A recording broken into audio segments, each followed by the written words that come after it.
प्रश्न के आपकी मुलाकात कराते हैं, शायद ही आपने किताबों में कहीं देखा हो, गारंटेड है, शायद ही आपने किताबों में देखा हो। जितने लोग भी जुड़े हुए हैं कृपया करके ये जरूर बताएं कि आपने ऐसा सवाल कहीं देखा है क्या? ईमानदारी के साथ, ईमान बहुत खूबसूरत प्रश्न है। आप जितने लाइक इसे देखा, बिल्कुल बिल्कुल नहीं देखा सर, पर आज समझ जाऊंगी, बिल्कुल बिल्कुल बिल्कुल समझेंगे भाई।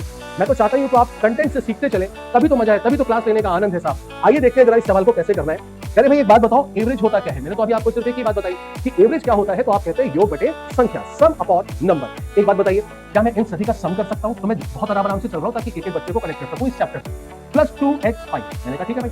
आगे कह रहे बच्चा x3 5 और यहां पे क्या लिखा हुआ है 6 बहुत प्यारा सवाल है। प्लस 406 और आप जानते हैं कि मैं इसे कितने अंक संख्या से डिवाइड करूंगा? क्योंकि बेटा बात 1 2 3 4 और 5 संख्याओं की हो रही है, तो मैं 5 से डिवाइड करूंगा, लेकिन मैं डिवाइड ना करके क्या इससे मल्टीप्लाई कर दूं?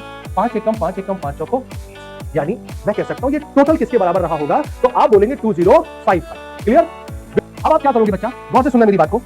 क्या मैं यहाँ पे ये कह सकता हूँ कि ये 355 और 406 तो हम आसानी से जोड़ सकते हैं? मैंने कहा सर बिल्कुल जोड़ देते हैं। तो बेटा 6 और 5 11 1 हासिल गया, तो 0 और 3 और 1 कितना मिलेगा? 4 और 4 और 3 बेटा कितना मिलेगा? 7। ठीक है, आगे बढ़ते हैं। इसी बात को क्या मैं ऐसे लिख सकता हूँ 200 प्लस बेटा दाही पे अंक आ रहा है 10x और ये इकाई पर आ रहा है तो 5।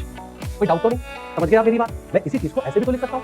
अब जब मैं इसको लिखूंगा तो मैं क्या लिखूंगा मेरे बच्चा? x हमारे सैकड़े स्थान पर है इसलिए 100x, बाकी का 35 हम आगे करते कोई प्रॉब्लम नहीं है, 35 लिख देंगे। इसी तरीके से इसको जरा देखिए क्या लिखा हुआ है, तो मैं लिखूंगा 630 क्योंकि x को अलग करना है, x इकाई पे है तो 1 का गुणा और ये कितना आ गया 205। बहुत प्यारा प्रश्न। क्लियर? अब आप मुझे बताइए क्या मैं इन सभी बातों को ऐड करके x की वैल्यू निकाल सकता हूं? हाँ सर बिल्कुल। पहले बच्चा 100 और 10 110 और 1x मिला के 111x। जरा प्लस करिए और आगे बढ़िए। बताइए 741 और 200 मिला के कितना बनाएंगे? मैं साइड में लिखता चलता हूं ताकि आपको कोई दिक्कत ना हो। 941 बेटा ये 5 से जुड़ेगा तो 941 से 5 जुड़ेगा तो 946। 35 और 630 मिला के 665 कितना आएगा? ये 665 मैंने लिख दिया। आप बताओ 6 और 5 11 बेटा 10 और 1 11 बेटा 9 6 15 और 1 16। क्या मैं कह सकता हूँ यहाँ पर 1611 है और यहाँ पर मेरे बच्चा कितना है 2055। क्या बताओ 111x की वैल्यू जब मैं ट्रांसफर करूंगा तो क्या ये 444 आएगी और यहाँ से x की वैल्यू बेटा कितनी मिली? पहले ये बताइए क्या आप सभी को ये पॉइंट क्लियर हुआ?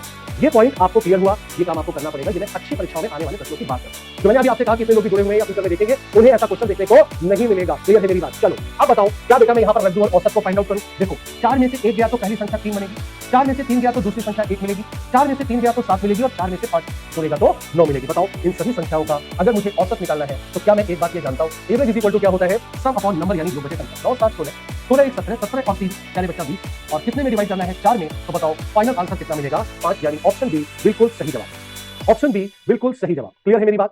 ठीक है।